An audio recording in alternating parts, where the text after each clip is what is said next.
All right, guys, I'm Michael Allen for TravelCostaRicaNow.com. My partner over there, the Odd Couple Costa Rica, the oddest of the odd, that's Alan Tarjay. We're coming at you live from Estoril Ese, Sunset Del Mar Resort. Another fabulous day at the relocation retreat, man. They just get better and better, Alan. They're getting better and better. Yes, man. I'm talking about, the feedback that we are getting from the people. I mean, you hear people talking about how they are so stoked, how they are so glad, and some of them, they kind of just found out about this on accident, I mean, they weren't even looking for it, they met the right person and, kind of unsure. And then they come and they're like, I hate for it to end. I mean, heck, man, tomorrow's the last day. And people are like, I don't want to leave. Yeah, it's been fun. We had another great day. Everyone this morning, anybody that knows Costa Rica probably knows that Manuel Antonio National Park is a huge draw for good reason. It's a beautiful, you see sloths, you see like 3 different types of monkeys. It's got a beautiful beach in the park, great hiking trails. In this day, we had a great guide. Everybody had a great time, and they got kind of, Alan, they got some sun, dude. They got some sun. I saw a lot of red foreheads. Man, I can tell you without a doubt, because our guides were so great. We had Sylvia and we had the other guy. And I mean, if you can go to Manuel Antonio by yourself. I used to think, I don't need a guide. I tell you what, you would not see nearly as many animals. I mean, we saw so many different animals. And usually we always see 2 monkeys. I mean, we always see the white-faced monkey. We see the howler monkey. Today we got to see the squirrel monkey. So we got to see all 3 of them this time. And It's just, I mean, and then after we see all the animals, we take an hour and spend time at, it's one of the most beautiful beaches in Costa Rica, and that's the beach on the inside of Manuel Antonio. And we spend time there. We really just have a good time. But all right, hey, Mike, already, wait, before you get started, Mike, I mean, look right here. I mean, people want to know, a blue shirt? What up, Mike? I obviously wore this shirt on purpose right now because I do want to tell the story. And I did this. So yours truly, today it was my presentation. Okay. So I went up front, and for those of you who guys know or don't know, my mom's lifelong partner, significant other boyfriend, he was 97 years old. He passed away about 3.5 weeks ago. And I was up there. And this is his shirt. And she goes, hey, try on that shirt. I was like, okay. And she goes, I was like, wow, that looks pretty good. Although when you're just wearing white T-shirts, I think everything looks pretty good. So she goes, you should take it home. And I said, okay. And then she said, well, you won't wear it. You won't wear it, Mike. Why are you taking it? Because you just wear those white T-shirts. You wear those white T-shirts, you're not going to wear it. I said, I'll wear it. She goes, no, I don't think you wear it. So I presented in this shirt. I got everybody up on stage, and we took a picture of everybody there with me in the shirt. So seriously, to brighten up my mom's day. And if I can do that, I love my mom. And if I can do that, I'll wear any shirt. So I did wear it. I'm not sure if I'll wear it again. I'm not sure, but I want to do that for her, and was proud to do so. And I was so, I was touched because everybody got up. They wanted to be helpful and, wanted to be in the picture, help me out. They didn't have to. And I thought I was kind of touched by that. And I think my mom will like it too. So that's the story of this shirt. Fantastic. And then that's so awesome. And, that's the kind of relationships we're building. Everybody just was way more than happy to come up. The relationship we're building is just phenomenal. But, today, like Mike said, we went to Manuel Antonio. It is the second most visited place in all of Costa Rica. Second most visited place. And so we have a lot of fun there. And then, of course, we go there early in the morning. We see lots of animals. And then we come back in the afternoon. After lunch, we have more classes. And today, I have always said, in the past, Costa Rica was really more for the old retired guys. They've already got money. But I've said it 1,000 times. Costa Rica is an entrepreneur's paradise. And so today we actually had an awesome guest speaker who he hasn't even been here that long. I want to say since 2016, but he's created 3 different businesses in Costa Rica that is just going. 2019, dude. 2019 he came. Okay, Yeah, I must have misheard. But 3 different businesses creating some pretty phenomenal stuff. So he kind of went into the details of creating a business. The pros, the cons, and sharing all of that stuff. So if you're an entrepreneur and you're trying to think of, hey, what can I do to make money because you can't legally work in Costa Rica, what can you do? And so he shared that, and then of course we had, one of my most favorite speakers talking about 10 of the biggest mistakes you can make in Costa Rica. And that was Michael Allen sharing his experience of 18 Can I get some balloons? years. Can I get some balloons? Can I get some balloons? I want some balloons. I want some balloons. Come on, balloons. Where you at? There we go. All right, I want to share something. Okay, so this is my 3rd relocation retreat speaking. Now, a lot of people don't know this about me because they just see me in videos and stuff. I am an impromptu guy. I'm more of a Robin Williams. I do not like scripts. I freeze up. I go, oh my God, I got to say that line. I lose focus. I can't. I once was a witness in a court case, just a witness. I didn't do anything wrong, just a witness. I thought I was cool. I walked through the court just like it is on TV, got in the chair. They asked me my name and I didn't know it. I couldn't remember it. I froze. I had anxiety terribly. So my first relocation retreat here speaking, I knew that it might be a problem. I do not like talking like that. I don't like scripts. I don't like any of that. And I knew I might have some problems, like forgetting where I'm at, a little anxiety, sweating. I did okay. I would say just okay. Maybe some people didn't really realize I had oh, thanks, dude. That's messed up. I'm sharing here, and now I didn't know it was that bad. But let's just say when I got off the stage the first time, I knew it wasn't that good in my head. Even if other people, like, let's say somebody said, oh, thanks, Mike, for that. In my head, it wasn't good, and I was bummed. So I knew I had some work to do. And so the second one, I was better, not great, but better. And I said, okay, that's cool. I'm trying, because this is a fear, dude. This is a fear, but I wanted to face it. I got to do it. So this time, again, we were talking off camera before we started. I'm not saying that my information was perfect or that couldn't be tweaked a little bit or add this or do that. I get that. That's not it. I just know that I felt comfortable. And when I got off, I felt good.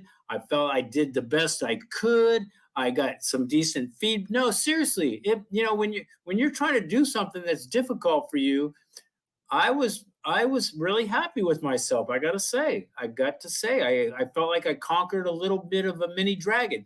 Do I have some things to work on for the next one? Yes, I'm always want to improve, but I got off the stage feeling pretty damn good about myself because, man, that speaking in front of people, you may not think that about me, but it was a thing. And I don't know, I just felt good. I feel better. So now I'm like, let's go celebrate. Let's do it. Absolutely. I'm ready to go. What a lot of people don't know is that public speaking is almost the number one thing, if not the number one fear that people have. People would rather do anything else but public speaking. So, hey, I was telling Mike, he did such an awesome job. He really did a fabulous job. So it was really it was good. We are accomplishing things, getting things done. So hey, Mike did an awesome job. Well, I appreciate Alan, and you are by the way, I want to tell you something again. I can't believe I'm sharing this. I remember somebody telling me, like, in the first, I think after the first relocation event, people would go, well, there's a speaker up there, but then Alan chimes in from the audience and kind of not interrupts, but gets involved in kind of the speaker speaking, and he says some stuff, and I go, well, I'm not going to put up with that. I don't like that. That's going to throw me off my game. I tell you, when you got involved, when I was talking, and you like raised your hand, again, very politely, and you added some stuff, it was very encouraging. It made me kind of chill for a second. I got to respond to what you said. And what you said was needed, and then I could play off that, and I felt comfortable again. I think you did that twice, and then at the end, and I was very appreciative because, again, it kind of, I don't know, it just helped with the, okay, you were talking, and I could kind of breathe for a second, get back to it. I was engaged in what you were saying, and then I could respond, and I really appreciated that. I didn't tell you that, but I really appreciated you doing that. And it was extremely helpful. And you are a good MC. Now, I could do the MC stuff. I'm good with that. I'm great with impromptu. I can get up at the spur of the moment, and I can go with the best of them. But that whole scripty thing just is not my thing. But I don't know. I was just very happy today. But anyway, thanks for your input today during my presentation. It was very helpful, and I appreciated it. Just wanted to tell you that. Awesome. Well, back to, because we've been talking about Manuel Antonio being the second most visited place. And so Paula asked, well, what is the first most visited spot? Well, the first most visited spot, I can't think of the name of the volcano, but it's this volcano that's really close to the airport. And it's the first most visited spot, but that's because of the proximity to the airport. Poas. Mike knows. What's the name of it? Poas. Poas. That's it. And you know what's funny about that volcano? It's got a lot of good pictures, man. But I tell you, people used to complain about in La Fortuna, it's a Volcan Arenal, the Arenal volcano. And people, even when I first went to La Fortuna, I was there 2 weeks. I thought the volcano was a myth. I thought it was a Loch Ness monster. It was always clouded in. We didn't see shit. But Poas is maybe even worse than that. To get a good day with Poas is a very nice treat because you don't often get them, and it's cold. It's cold up there. But anyway, well, I agree with Muka. She's like, well, that kind of seems interesting because you seem so natural on camera. And I mean, that was the same thing I thought the first time I heard Michael. I mean, but I understand. I mean, when you're on camera, I mean, you're talking to this camera, you're looking at this camera, and, it's not the same. There's nobody there. Michael is amazing with his videos. He can really talk in his videos. I mean, and it's like he's talking to 100 people. But when you got people looking at you, it's a whole different ball game. Well, because you're on a script. You have an expectation to keep talking. You have to hold the audience. You have to make sure you're not stumbling too much. And if that public speaking, the fear of public speaking is real, and I have that, but it's so strange because it's only on scripted things. I could never be an actor. I just couldn't, but I could. If you pulled me up on stage, you were the actor, you were the comedian, you go, hey, my friend Michael, let's introduce. I could riff off you. I could riff. I could have fun. I'm very good with improvisation. Improvisation. I'm great at that stuff. But man, when I have to say this thing or say this script or follow this thing, I'm just that's not my thing, man. It's not my thing. And I knew that about myself. And when Matt asked me, to speak originally, I was like, oh shit. But I had to, it's just something I conquered it, man. It was my fear. It'd be like somebody that, is scared to go fly and they finally get on that plane. That's how I felt. I mean, really, I mean, like with you, you're a natural up there. You're a natural on the stage. You can tell you've done it before. You have no issue. I mean, everything is good. But, there's a lot of people like me that are not comfortable in that situation. But I am now, damn it. I'm taking over, right, dude. I know I'm taking over, Alan. I am going to be the MC from now on. I'm going to do three presentations. I'm going to be the man. All right. Well, I agree complete with Shelley. Shelley says, Mike plays well off the crowd, and he does.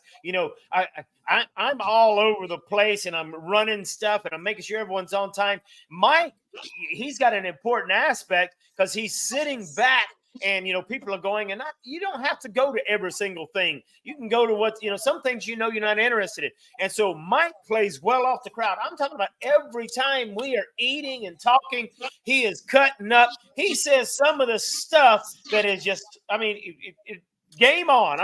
Keeping the crowd live, So Mike, you're right, Shelley. He plays great off the crowd. But you know what? We have, it's fun because you play off a crowd because the crowd appreciates it. And we have a good crowd. We have a very good crowd. They're into it. Everybody's having fun. Everybody's connecting. Everybody's getting a ton of information. Can I answer this question real quick about the reality show? Real quick. Yeah, Jennifer Pearson. So the reality show, okay, so back then when I was on a reality show, the way it works was it is not scripted. It's not scripted at all. But what it is manipulated. So they will edit, they will change things around. I will give a very quick example. When we first got on the island and all the families were there, my family and another family did two pranks against another family. Now, this other family did not like the pranks at all. They weren't on board. They didn't like it. Matter of fact, if I recall, they said it was racist. so no, seriously, it's on YouTube. You can see it. But anyway, so after the second prank, I went up to them. I said, "Hey, man, I know you're not digging the pranks. You don't like them. I apologize. I'm not going to do it again." And how an apology is real is you don't do that behavior again. So when you apologize to your wife because of whatever you did, she knows the apology is real when you don't do it again. So that's how an apology works. So I apologized and I said, you don't like it. I'm not going to do it again. And that's how you'll know my apology is real. Now, the powers that be when they edited the show, they put my apology after the first prank. Oh. So we did the prank. They put my apology there, and then we do the other prank. It made me look like a total liar, a liar. Like, oh wow, what scum that dude is. He did it again after he just apologized. Well, that's not how it went. So although it's not scripted, it is manipulated and edited. And you have to actually, back then, I'm sure now too, you sign a contract that tells you they are going to do that. We will edit, manipulate, change anything we want to make the show better in our view. So that's what they do. And the other thing they do, which is interesting, is they make every person a one-dimensional character. For instance, I'll stop after this one, but my wife, who is not mousy, she's my ex-wife, but she's not mousy, but they made her mousy, and they made me like a cocky, overbearing husband, kind of a control guy. So what they do is they edit it to they made her look mousy, and she is not. We were a team. We made decisions as a team. I didn't say it's my way or the highway. We would sit there and go, okay, what are we going to do next? And but they made it look like she was just almost a nobody in the show, and they made me look like an overbearing, controlling father husband. So again, manipulated, not scripted. Yeah. Well, that's amazing, and I'm sure Muka here could probably agree, because she says she was on a national reality TV show as well, and she had to take a Valium before filming. Damn. All right. So calm yourself. It has, really, we've had a whole lot of fun, and I'm kind of, while it has been busy, of course, it's kind of like what Doug here is saying. Doug's like, Al Tarzan. Doggone, I'm going to have to change my name. is a preacher man too, and that helps practice. I've been busy and I've been running. And Rebecca, she, I come back, and she's like, "How did it go?" I'm just like, "Well, it's been a busy day." And she's like, "Yeah, but you're in your element. You're liking it." Well, yeah, and it's like what Michael's saying. It's stuff that I'm used to. It's stuff that I like, and it's just kind of the way I'm made. And everybody's a little different, but we are definitely having a lot of fun. You know what? Oh, go ahead. I'm sorry. No, go ahead. Go ahead. You know what I was thinking when you just said that? Our chemistry is so good, we could actually dual MC. We would have a blast. We would be riffing. I think it would be fun. I think it would be informative. I think we're getting to the point we know what's too much, not too much, when to stop, when to move, when to go, when to be serious, when to not. I think we could do great MCing in this event. I think people would have a blast. And then I would be a little bit more involved because, as people may or may not know, I don't go on any of the events. Alan goes on all the events he goes to the crocodile show. He goes to the park. I sit around here and kind of chat with the people that don't go. I'm kind of that, but I don't really go into the seminar unless I'm talking, and I would be more involved if we were both. I think we would do a good job, dude. Oh, I think we would do a good job. That's something we'll have to talk about. But what you do is pretty awesome, because the people that they're like, well, I don't want to go see this one. I know that's not of interest to me. Then they kind of sitting around doing nothing. And what you do is I'm chatting them up. We're chatting up. We're in the pool. We're chilling. And so we both do our strengths. You're doing what you do, what you love. I'm doing what I do. And again, I mean, my excuse, and I think it's a good one, I have lived here a long time, and I have been to Manuel Antonio 73,000 times. So, Yeah. And so really, I mean, we just have really had a lot of blast, and we definitely have got the professionals here. I mean, and today we actually had a speaker here who's been here 8 years, and she really hand holds people, because I've told people, Michael and I, we both came here and wasn't prepared at all. I'm that Marine. I don't need no help. I can move. Well, we've got an expert here that'll handhold you. That'll actually, okay, give me a list. There's a lot of people. Okay, A to Z. What is step one? What is step two? What is step three? Should I do this first? Should I do this after? And so we've got an expert. If you need someone that will help you and hold your hand to make sure you have everything that you need. And then not only not what you need, but no, you don't need to bring that. You don't need to bring this. You don't need, so, and that was people loved it. It was so valuable, because it's like, I mean, Costa Rica, it's a third world country, less developed. There's a lot of things that you can't find here. You need to bring from the United States. There's some things you don't need to bring. Don't waste that money, that time. So, I mean, there's so much that is unknown when you come to Costa Rica. But the people that are talking about, wow, I'm so glad I came, because I would have never even thought of that, So it has been great. And yeah, this is the second to last day. Kind of bummed. Tomorrow will be the last day, but you know what? Tomorrow we'll have a great time. Tomorrow we'll be checking out a bunch of different stuff, and we'll do horseback riding, we'll do surfing, and we'll just have a lot of fun. Yeah, I'm going to be right now, because we went to Manuel Antonio, and at Manuel Antonio, there's this big old airplane there. And the true story of the airplane is, if you ever watched American Made with Tom Cruise, well, that story is based on a true story. That actual plane, not the plane that was in the film, but the plane that was talking about it, that moved all the drugs and stuff, that actual plane is right here in Manuel Antonio. And we're doing a film night, a movie night right now. So the attendees are enjoying a great movie night right now while we're doing the podcast. Right. Tomorrow's going to be good. We're having a party tomorrow night, like a goodbye party. I'm going to be making a bunch of videos tomorrow, because I'm going to be talking to the the participants, and we're going to be doing those testimonials. They get to say whatever they want to say. We welcome the feedback, constructive feedback. And so I'll be doing those testimonials to kind of, and they are, let's be honest, they're advertisement for the next one, hopefully.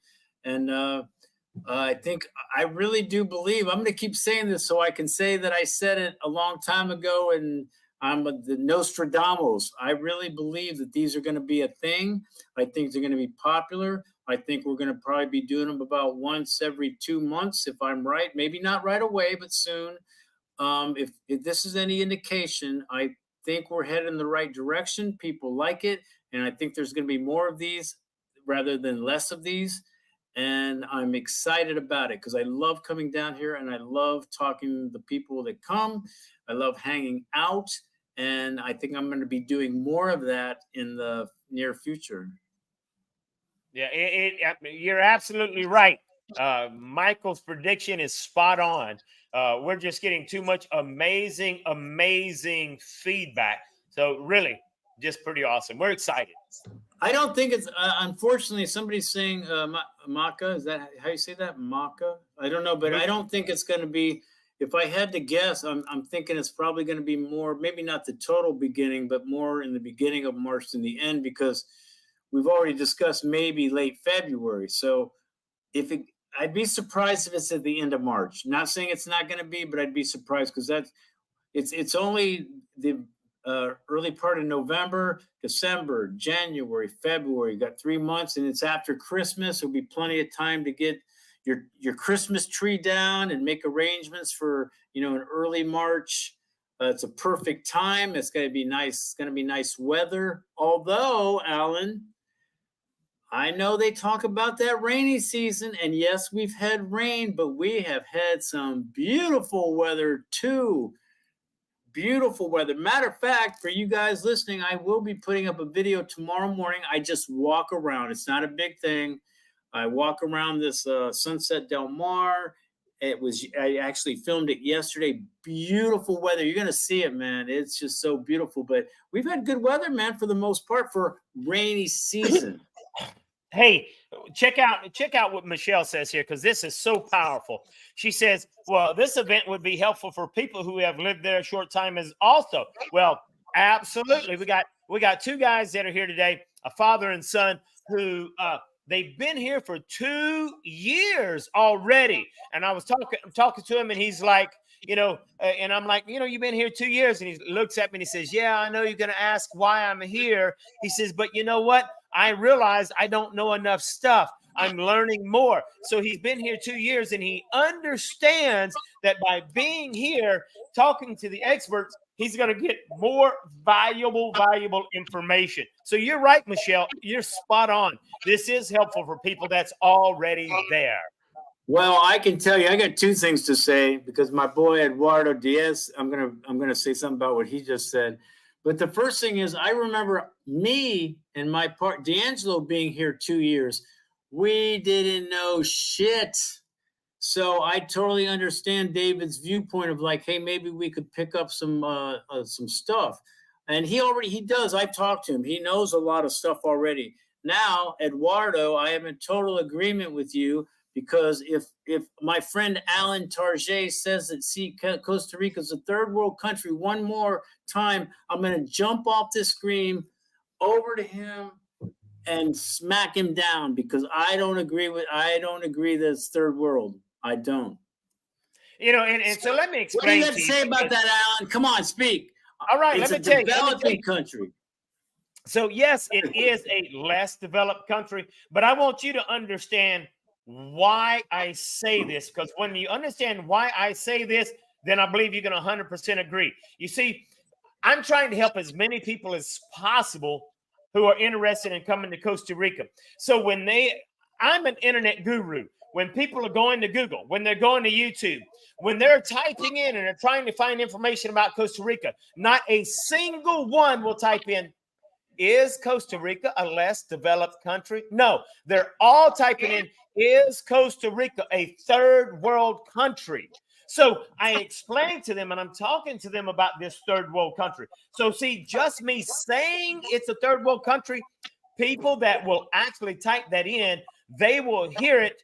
I mean, the algorithm will promote it as a third world country, and then they understand, hey, while people call it a third world country, no, it's not really a third world country. It's less developed. It's not a country where you got pot-belly kids and all that stuff, because that third world country is a negative connotation to it. But really, I mean, it's classified as a third world country. It's just less developed. So understanding by saying third world country in the title, it's helping more people to realize that Costa Rica is an awesome place. And just because they call it a third world country, that don't mean squat. And this is why we're called the odd couple, because I disagree with pretty much everything he just said. But we can do that. We can do that. So whether you think it's a third world country or you don't, I happen to do not, because I just think of South Africa and no sanitation and no toilets and no water. Obviously, I don't think Costa Rica's like that, but I get his meaning. I get his thing, but I don't really share that third world country thing. But hey, this is why we're called the odd couple, damn it. You don't get a bunch of this. Right. We just don't say things to make everybody feel good. We say what's on our mind. And if my partner wants to say he thinks that, let's go. Let's do it. And it's important to respect one another. And it's like, you don't have to agree. You can agree to disagree. But you got to understand the other person's motive or reasoning. And even if you don't understand, it's like, well, it's your life, And so I respect that. Well, it's funny. Not that this is just it's not a very good analogy, but a lot of people I call the videos I make when I call them expat interviews. I talk to expats. I say expats a lot, all the time. I say the word expats, and there's always somebody that goes, "It's not expats, it's immigrants. They're immigrants. You think it's all high and mighty. You say expats." Well, obviously, I understand why you say that, and technically you are correct. It is immigrants, but you don't make YouTube videos. You don't understand algorithms. You don't understand keywords. You don't understand anything. And immigrants doesn't play well, and nobody's going to see my video if I say immigrant interviews. So I say expat, so people have an understanding. But are you right with your immigrant critique? Yes, technically you are. But I make the videos, you don't. And if I put immigrant, no one's going to watch it. So I put expat. So to me, it's kind of that whole third world thing. It's like, I don't think it's third world, but I can understand why you say what you say. Yeah, I mean, exactly what you said. I had someone hit me up the other day and went kind of crazy on that. I don't know why you're saying expats. You're all immigrants. I don't like this two thing. I'm not going to even waste my time. Yeah, I don't know what to tell you, but I actually am nice about it, because I do see why they say it, but I'm just saying you obviously, you don't make videos. I'm sorry. I would love to say immigrants too. I would say, hey, immigrants, whatever. I don't care, but I know what, if I want my video to be seen by people thinking about living here or people interested in Costa Rica, I got to put expats, because if I said immigrant interviews, unfortunately, they think I'm going to be talking to somebody that picks papaya on the side of the road. Sorry, not sorry. That's right. I'm sorry. You just nailed it on the head, Michael. I mean, you just explained what I tried to say a while ago. That's why I'm here, Alan. That's why we're so good, man. We just go off each other. What I get wrong, you get right. But we're good like that. So, well, see, Kevin's chiming in. He thinks it's not third world. And I agree with that. But again, let's put that one to rest. I understand why you said that. I get it. Let's get off of it. That's right. Michelle says they're all illegal aliens. All right. That's what I'm going to start calling them, illegal alien interviews. You don't got your residency. Why are you even in Costa Rica? You illegal. You an alien. That's right. I mean, aliens have been in Costa Rica for a long time. I mean, little green men. Well, hey, I don't know if a lot of people don't know about this, but when you see those perfectly round spheres this big around the country, you kind of start going, wait a minute. You know what I'm talking about, right? Those big Yeah, spheres. yeah. I mean, it's a big thing. Perfectly round. It's a big round rock. So in case you guys don't know it, there's several places where these big round rocks. I mean, sometimes farmers will be digging and clearing up, and then they find this rock and they start digging up. And I mean, some of them are like maybe a meter around. Some of them are smaller, but I mean, it's like a perfect circle, and they still have no clue who made these round rocks. It looks like a giant bowling ball, and so. No, they're huge. There's There's some as big. There's some ton. 2 tons. I've seen them in people's yards. It's amazing. And you're right. They don't know. But anyway, I was just going with that illegal alien thing. I thought Michelle's comment was pretty damn funny. So I'm going to start. I'm going to go with her. I'm going to start calling my interviews illegal alien interviews. Matter of fact, and you're going to be the first one I interview on illegal aliens. Mike came off the mothership. If you're thinking about living in Costa Rica, come to our illegal alien relocation retreat because we got a lot of illegals here. Check out Irina. She can see in the background right there. Nikki is making herself at home. She like, I'm jumping up in this cushy bed. There's been a lot of, have you seen all the dogs coming in off the beach? We've had a lot of dogs at the resort lately. Well, Costa Rica has gone to the dogs, but always has been. Costa Rica is very dog friendly. Dogs are all over the place, man. All right, I'm going to show this picture. I hope it resonates. So there's this cat. I just call him the resort cat because we still don't even know if it's a male or a female. People still don't know. The cat's name is Chili. I don't. Oh, that's not good. It's too bad. It's a really good picture, actually. Bring it. There you go. That's a pretty good shot. He was chilling on the couch all morning with everything going on him, and this was a picture.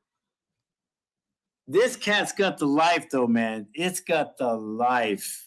Lives at a resort, gets petted, fed.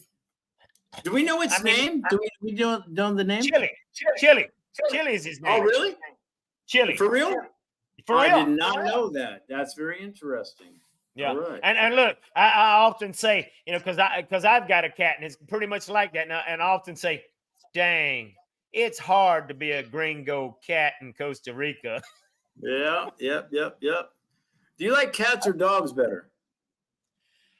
For me, it really doesn't matter. I've always been a dog cat, but even when I was young, I had cats. I've always been a dog guy, but even when I was young, I had cats. I've always had both. It's funny. As a kid, first, before I say what I'm going to say, I love animals. So I love animals, dogs, cats, all of them. But I do like dogs, but for my life and the way I lead my life, they're too much responsibility. There's too much codependency. They're way too needy. I have turned into a total cat person. I love cats, man. They have a life. They come, I pet them they lay on my lap for an hour and we bond and we talk and we purr, but then they leave and they go catch a bird and they go live their life and I get to go live my life. But a freaking dog, who I do love, are so needy. What do we do? What are we doing next? Take me along. Oh, dang, Mike, you did a good dog impersonation. Can we see that again? That was good. No, I love dogs, but the problem is, when you leave, now it's a responsibility. If I leave my cat or the cat I used to have, I just put some food out, left the window open. It's good for like 3, 4, 5 days. It's like it found its own food. But a dog, oh my God, you guys, my friend got to get to watch it. They get all depressed because you're gone. Oh, my dog's got anxiety. It needs to be on Xanax. And my dog is too dependent on me. I can't leave it. He loves me. I love him. I can't deal with that, man. That is way too clingy. I like cats. You're 100% right. Now, Nikki's cats been an amazing have a life. dog. Cats have a life. Yeah, you're right. Cats are like, I give you love when I want to give you love. And that's but I'm like that too. I give love when I want to give love too. And then after I give love, you got to leave. Hey, check out Muka. Muka wants to know, are you guys going to do a walk around and show us the resort before you leave? Mike? I did. I made the video. It's going up tomorrow morning. I made that video yesterday on a beautiful day. Alls I do is, hey, let's see some balloons or fireworks for that. But anyway, alls I do is walk around. I go down to the beach. I show the resort. I show the pool. I actually went to the gym and showed it. So it's about an 8-minute video or so. I talk about the resort. It's not a great video, but you definitely get a feel of why we like to come here and why when people go, why do you have the relocation retreat in the same place? Because it's freaking beautiful. That's why. It's a great place. And now we're not going to change it anytime soon. But anyway, that video will be up tomorrow at 7 a.m. That's right. That's right. So, hey, we are having an awesome time. But you know what? I think that's a good place to leave it. You know, hey, we've had an awesome time. We greatly appreciate your support. As always, subscribe to the channels, hit that notification bell.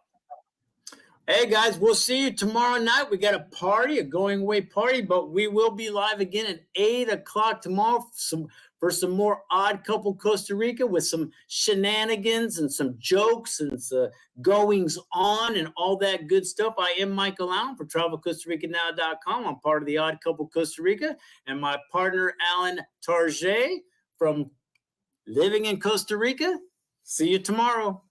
Peace. All right. Have a good one. Peace out.